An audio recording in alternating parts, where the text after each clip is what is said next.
Bapak Ibu, saudara-saudara sekalian. Pada pagi hari ini mari kita datang kembali kepada Tuhan. Kita mau berdoa, kita mau memuji Tuhan.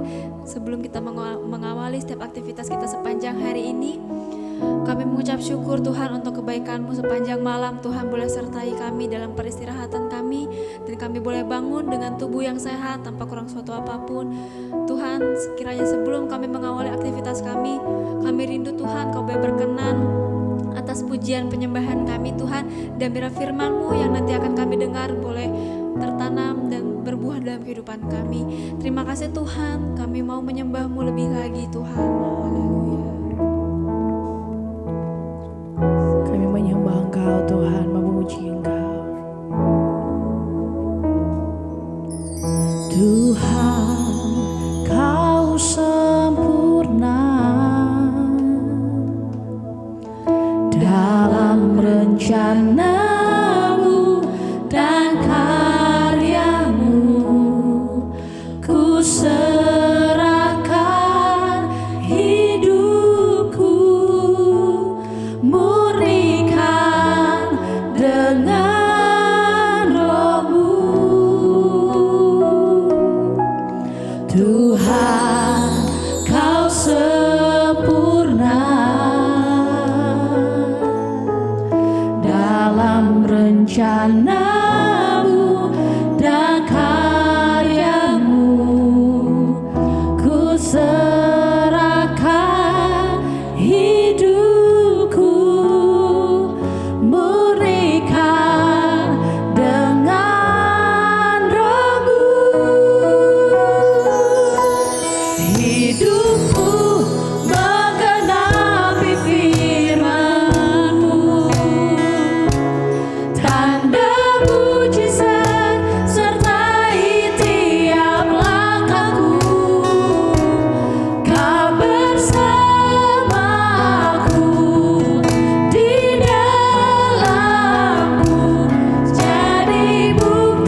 Salam Bapak Ibu Saudara dimanapun Saudara berada, kita kembali ketemu bersama kami di Intimacy Worship.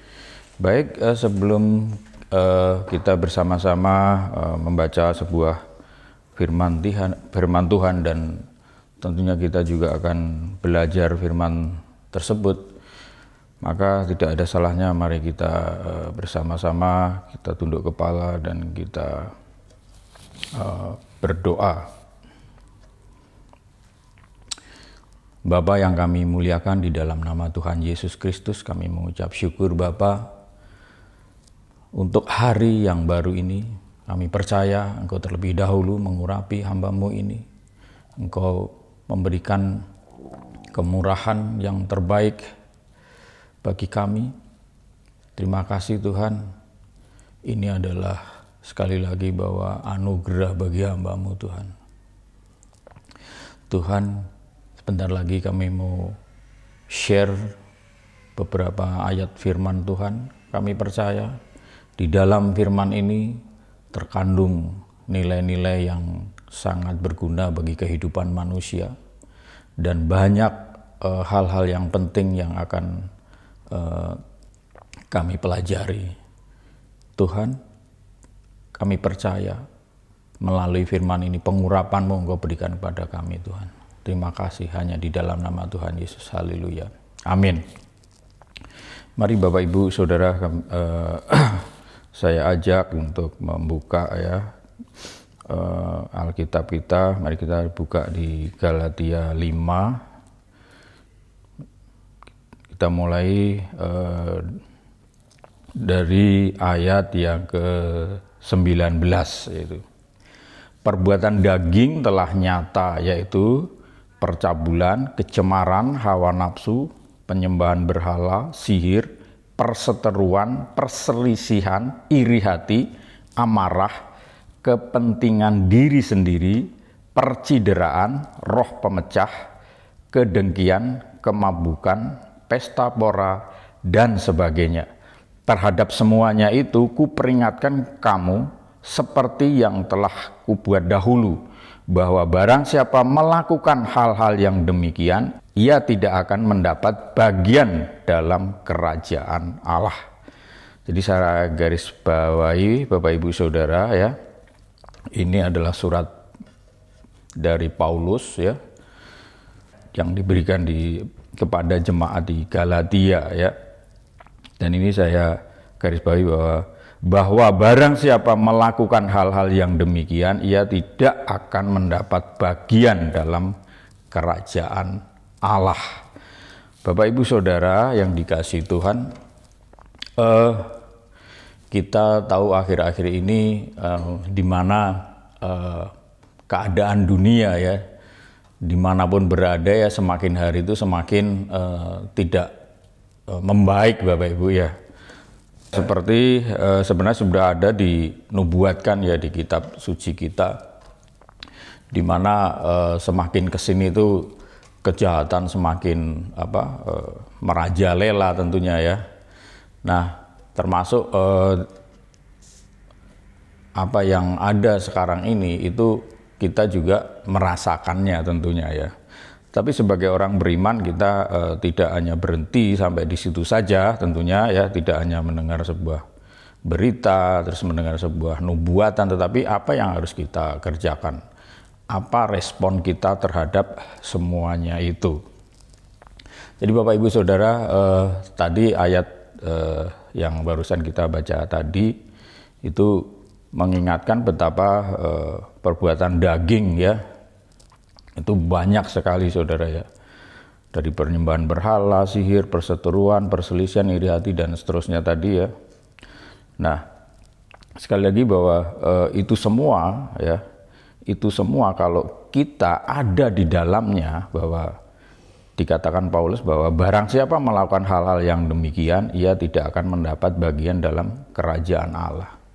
Jadi kerajaan Allah itu apa? Bapak Ibu Saudara, kerajaan Allah itu ada di Roma ya, Roma 14 pasal yang ke-17 ya, Roma 14 pasal yang ke-17.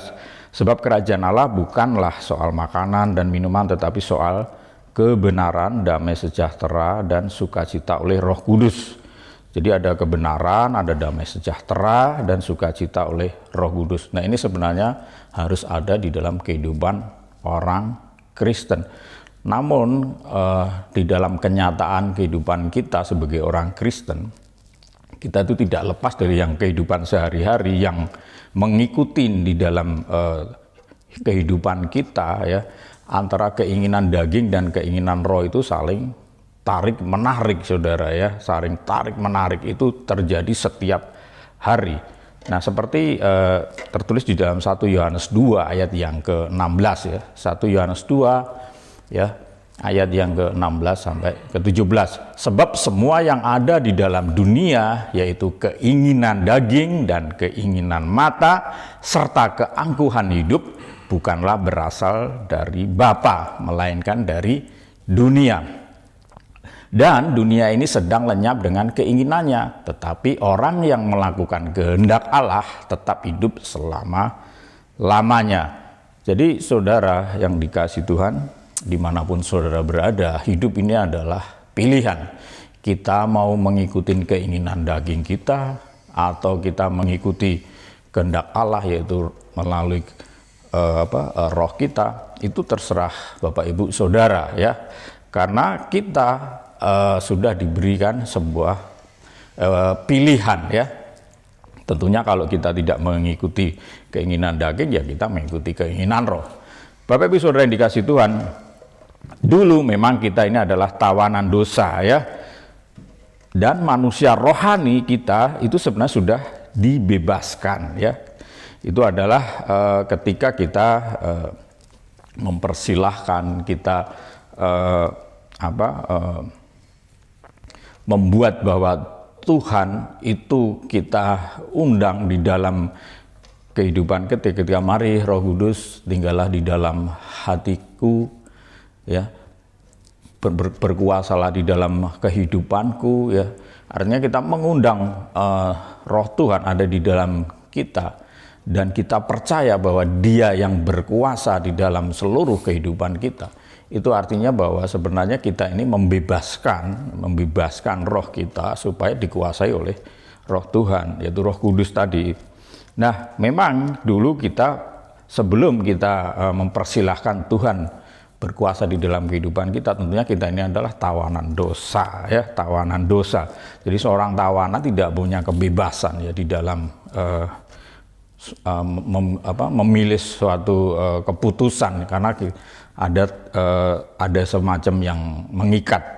Nah, tetapi sekali lagi bahwa kita ini adalah orang-orang yang sudah dibebaskan ketika kita mengizinkan Tuhan, ya, Roh Tuhan itu masuk di dalam kehidupan kita. Nah, tentunya kita punya pilihan, ya, setelah kita menjadi orang yang dibebaskan, kita ini benar-benar bebas memilih. Nah, sekarang tinggal kita, ya, pilihan kita ketika kita sudah dibebaskan tadi, kita tentunya harus memilih hal-hal yang baik, hal-hal yang benar.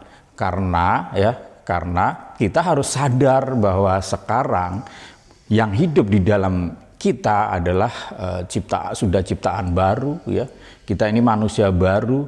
Nah, yang menjadi ciptaan baru, manusia baru itu adalah manusia batin kita, yaitu roh kita. Nah, roh itu kan memiliki jiwa yang ada di situ, ada pikiran, perasaan, dan kehendak.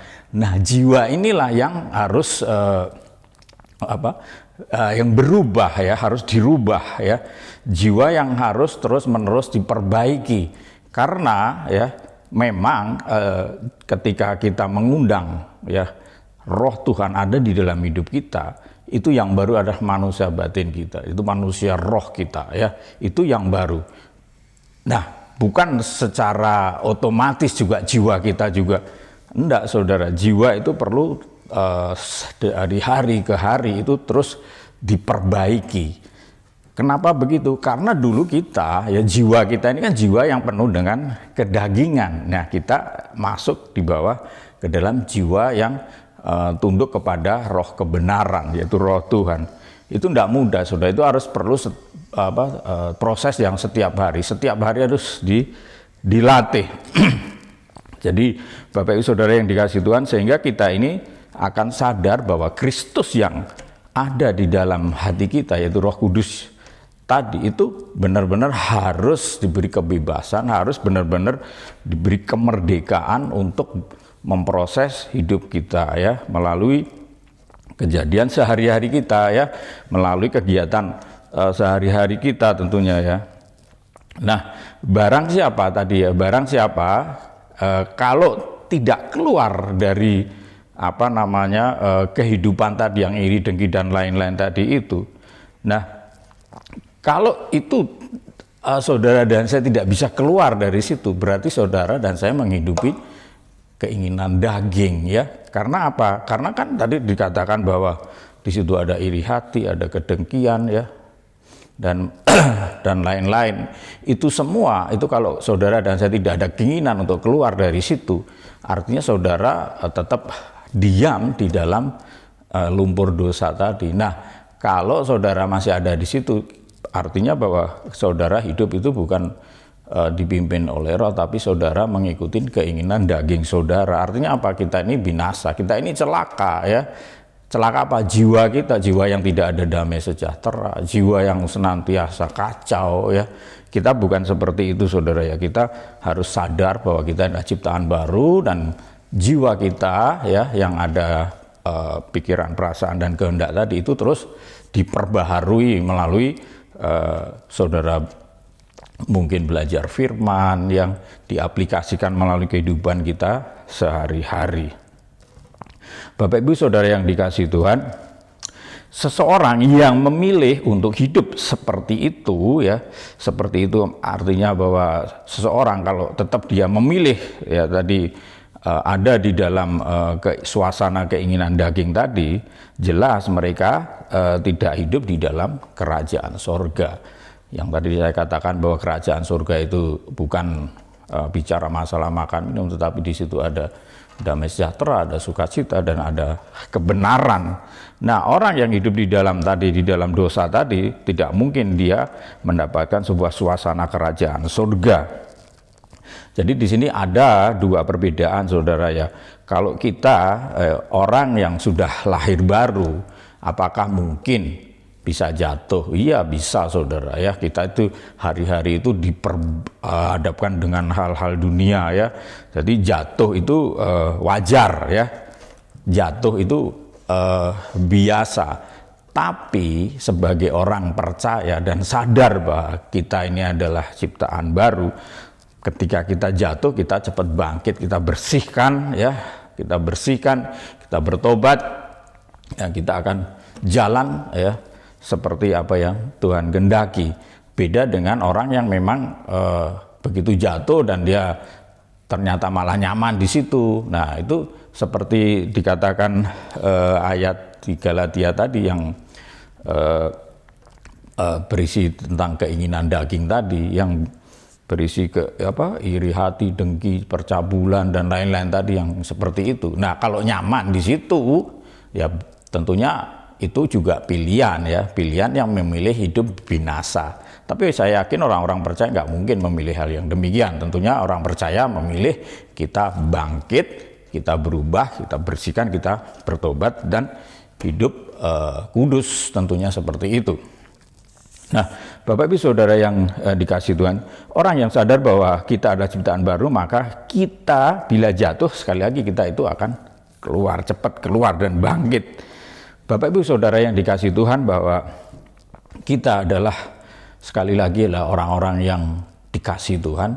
Kita ini benar-benar ciptaan baru, di mana ya roh kita yang baru, tentunya roh kita yang baru ini kalau kita sadari secara terus-menerus, kita ini lambat laun kita akan terbiasa hidup dipimpin oleh roh ya. Ketika kita hidup dipimpin oleh roh, tentunya kita jelas goalnya ada, yaitu apa? Damai sejahtera. Karena apa? Itu adalah janji Tuhan ya. Dimana kalau kita senantiasa hidup menurutin roh Allah ya, kita pasti ada dalam suasana kerajaan Allah. memang menyerahkan tubuh kita ini sebagai ya media untuk roh Tuhan yang ada di dalam kita untuk bisa menghasilkan buah-buah roh. Jadi tubuh kita yang taat yang taat untuk diproses melalui kehidupan sehari-hari tentunya ya, yang dipimpin oleh roh Tuhan ya, yang digerakkan oleh roh Tuhan yang ada di dalam kita ini pasti akan menghasilkan buah-buah roh.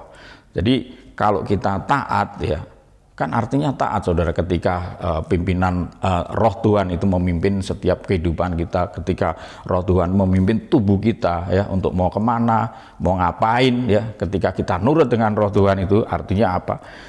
Artinya kita bawa secara tidak langsung ya buah-buah roh ya, buah-buah roh itu akan dihasilkan melalui kehidupan kita. Nah, buah roh adalah hasil sebenarnya, hasil dari hubungan intim kita dengan Tuhan. Jadi buah roh yang ada di dalam kehidupan kita itu sebenarnya bukan dari usaha kita, tetapi itu ada semata-mata itu karena hasil hubungan intim kita dengan Tuhan. Kita nurut, kita taat kepada Tuhan ya, itu akan menghasilkan buah roh ya. Jadi itu semua bukan perbuatan kita. Nah, untuk dipimpin roh cukup sebenarnya kita tidak menurutin keinginan daging kita, kita tidak menurutin ego kita ya. Sekali lagi bahwa sebenarnya ya sederhana sekali ya, Pak, gimana hidup dipimpin oleh roh itu gitu. Ya gampang sebenarnya ya, memang teorinya gampang ya, kita tidak menurutin keinginan daging kita, kita tidak mengumbar hawa nafsu kita tidak menurutin ego kita ya. Nah, itu semua kalau kita kerjakan, saya percaya bahwa kita secara tidak langsung kita ini hidup menurut pimpinan roh Tuhan. Sebenarnya sekali lagi bahwa ini semua memang harus dilatih setiap hari ya, untuk mengendalikan ya ego kita, hawa nafsu kita itu dilatih setiap hari. Ya memang sebenarnya contoh-contoh sederhana mungkin misalnya saudara punya karakter yang kalau marah gitu bisa meledak-ledak bahkan sampai ekstrim gitu ya. Tapi ketika saudara sadar bahwa saudara adalah ciptaan baru, manusia baru, saudara sudah lahir kembali, sebenarnya diperlukan kesadaran itu saudara. Kalau saudara benar-benar sadar seperti itu dan ingat bahwa saudara bukan lagi hidup menurutin keinginan daging, tetapi saudara ini sudah seharusnya hidup menuruti pimpinan roh, karena saat ini yang ada di dalam hidup saudara adalah roh Tuhan. Nah, kesadaran itulah yang saya percaya lambat laun yang saudara punya temperamen yang ketika marah bisa meledak-ledak, paling tidak bisa menurun ya kadarnya. Dan itu kalau dilatih setiap hari, saudara pasti di kemudian hari bisa terkenal menjadi orang yang lemah lembut saudara ya. Amin saudara ya. Itulah hasilnya apabila saudara dan saya itu melatih daging kita ini untuk kita itu tidak menurutinya, tetapi kita menurutin roh otomatis ya. Sebab ada dua pilihan, menurutin daging apa menurutin roh. Nah, kita orang percaya, tahu firman ya, tahu kebenaran, ya kita harus otomatis tidak mengikuti keinginan daging, tidak menurutin keinginan daging kita, otomatis kita menurutin keinginan roh kita. Jadi melatih untuk dipimpin roh itu harus setiap hari ya, sehingga saya percaya saudara dan saya ke depannya itu menjadi seorang pribadi yang lebih baik ya dari saat ini. Nah, Bapak Ibu Saudara yang dikasihi Tuhan, itulah beberapa firman Tuhan yang bisa kami sharingkan.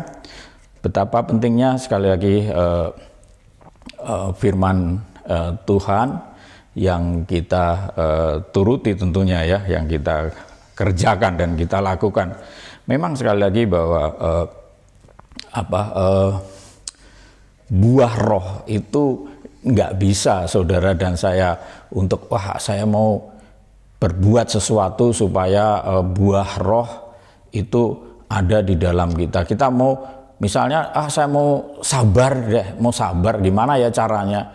Saudara akan mengejar kesabaran itu, saudara pasti gagal, saudara pasti akan jatuh bangun di situ. Tetapi ketika saudara memutuskan bahwa saudara tidak menurutin keinginan daging, artinya saudara saat itu juga saudara mengikuti keinginan roh. Nah, apa hasilnya mengikuti keinginan roh? Tentunya kita melihat hasilnya itu adalah sebuah keintiman kita dengan Tuhan. Nah, hasilnya tentunya buah roh tadi, yaitu buah roh seperti di Galatia pasal yang ke-5 ya, ayat yang ke-22, 23. Tetapi buah roh ialah kasih, sukacita, damai sejahtera, kesabaran, kemurahan, kebaikan, kesetiaan, kelemah lembutan, penguasaan diri. Tidak ada hukum yang menentang hal itu. Jadi ada kelemah lembutan, ada penguasaan diri tentunya ya, nanti di dalam kehidupan kita yang sebelumnya ya, kita kalau marah meledak-ledak, itu ujungnya saya percaya bahwa saudara saya bisa hidup, saudara bisa lemah lembut ya. Kelemah lembutan itu ada, dan penguasaan diri juga ada di dalam diri saudara. Bapak Ibu yang dikasihi Tuhan, sekali lagi itu yang bisa kami sharingkan. Saya percaya bahwa ini akan membangun kehidupan Bapak Ibu dan saudara dimanapun saudara berada. Mari kita tutup sharing doa pada hari ini.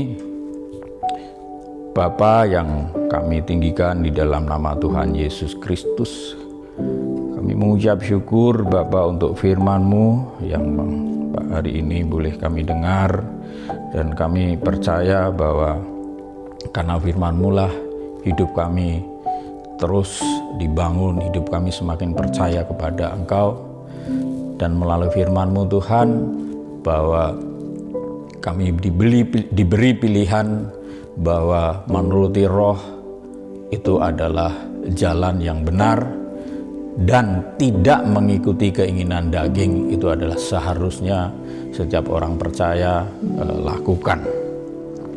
Terima kasih Tuhan, kami mau berdoa buat para pemimpin di negeri ini, khususnya Bapak Presiden dan Wakil Presiden beserta jajarannya. Tuhan, kami percaya bahwa Engkau yang sudah mengutus Bapak Jokowi dan Pak Amin Ma'ruf sebagai Presiden dan Wakil Presiden, kami percaya ini adalah rencana-Mu, inilah kehendak-Mu, dan Engkau sudah memberikan kekuatan di dalam menjalankan tugas-tugas, dan kami percaya Engkau juga memberikan hikmat kepada kedua orang ini, sehingga ketika para pemimpin negeri ini memberikan sebuah peraturan, sebuah kebijakan, itu semua terlahir dari hikmat yang Engkau berikan kepada mereka-mereka itu. Terima kasih Tuhan, kami juga berdoa buat para medis yang saat ini sedang bekerja keras untuk menangani pandemi COVID-19. Tuhan, kiranya Engkau beri kesabaran buat para dokter, buat para perawat, dan juga seluruh tenaga medis yang ada. Berilah mereka ketekunan sehingga apa yang mereka kerjakan nama Tuhan dipermuliakan. Tuhan, kami juga berdoa buat para pasien, para orang-orang yang saat ini sedang berbaring sakit dimanapun mereka berada.